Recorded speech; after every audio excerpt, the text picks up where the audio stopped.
नमस्कार। चलिए आज बात करते हैं हिंदी वर्णमाला की। देखिए, ये सिर्फ रटने वाले अक्षर नहीं है, बल्कि इसके पीछे एक पूरा लॉजिक है, एक पूरा सिस्टम है। और यही लॉजिक समझना कॉम्पिटिटिव एग्जाम्स के लिए बहुत जरूरी हो जाता है। तो एक सवाल से ही शुरुआत करते हैं। इसे एक पहेली समझिए। हिंदी की जो वर्णमाला है उसमें कुल कितने अक्षर होते हैं? सोचिए जरा, क्योंकि इसी एक सवाल के जवाब में ही आज का पूरा विश्लेषण छिपा है। वर्णमाला को समझने के लिए हमें एकदम शुरुआत से शुरू करना होगा, मतलब भाषा की सबसे छोटी, सबसे बुनियादी इकाई से। और वो क्या है? वो है वर्ण। तो ये वर्ण होता क्या है? देखिए, ये आवाज का, ध्वनि का वो सबसे छोटा हिस्सा है जिसे और तोड़ा नहीं जा सकता। मतलब एकदम फंडामेंटल पार्टिकल की तरह, जैसे अ या क, म, प। ये जो आवाजें हैं, इनके और टुकड़े नहीं हो सकते। बस यही वर्ण है। और ये एक बहुत जरूरी पॉइंट है, खासकर एग्जाम के लिहाज से। भाषा की सबसे छोटी इकाई क्या है?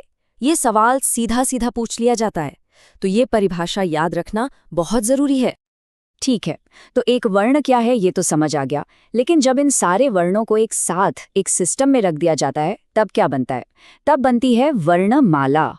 तो वर्णमाला का मतलब सिर्फ अक्षरों की एक लिस्ट नहीं है कि कहीं भी कुछ भी रख दिया। नहीं, ये एक सिस्टमैटिक कलेक्शन है, एक ऑर्गेनाइज्ड ग्रुप है। हर अक्षर की अपनी एक फिक्स जगह है, एक क्रम है, और इसी पूरे व्यवस्थित समूह को वर्णमाला कहते हैं। और अब आते हैं उस सवाल पर जो हमने शुरू में पूछा था, कुल कितने अक्षर? जवाब है 52, 52। जी हाँ, 52। यही वो मैजिक नंबर है जो हमें याद रखना है। अब सवाल ये है कि ये 52 का नंबर बना कैसे? चलिए इसका ब्रेकडाउन देखते हैं। इसमें है 13 स्वर, फिर 33 मूल व्यंजन, इसके बाद 4 संयुक्त व्यंजन, और आखिर में आते हैं 2 अयोगवाह। ये एक स्पेशल कैटेगरी है। तो 13 + 33 + 4 + 2 हो गए पूरे 52। तो अब इस 52 के ब्रेकडाउन में एक एक करके चलते हैं। सबसे पहले उठाते हैं स्वर को। आखिर ये स्वर है क्या चीज?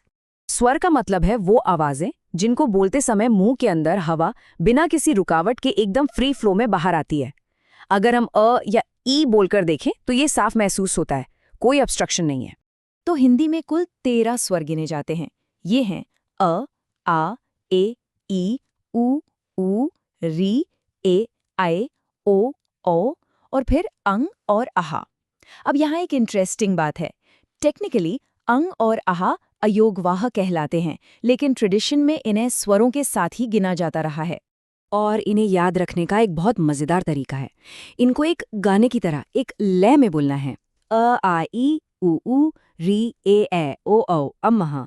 बस 2-3 बार ऐसे लय में दोहराने से ये एकदम जबान पर चढ़ जाते हैं।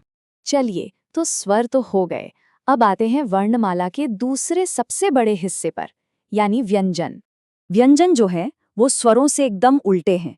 इनको बोलते समय हवा सीधी बाहर नहीं निकलती, वो मुंह के अंदर कहीं ना कहीं रुकती है, टकराती है, चाहे होठों से, दांतों से या तालू से। जैसे क बोले तो हवा गले में रुकती है, प बोले तो होंठ आपस में मिलते हैं। ये जो रुकावट है, यही व्यंजन की पहचान है। हिंदी में मूल व्यंजन है 33। और ये जो सामने ग्रिड दिख रही है, ये ऐसे ही रैंडम नहीं है, ये बहुत ही साइंटिफिक अरेंजमेंट है। हर लाइन जैसे क ख घ घ या च छ ज झ, ये मुंह के एक स्पेसिफिक हिस्से से निकलने वाली आवाजों का ग्रुप है, गले से शुरू होकर होठों तक।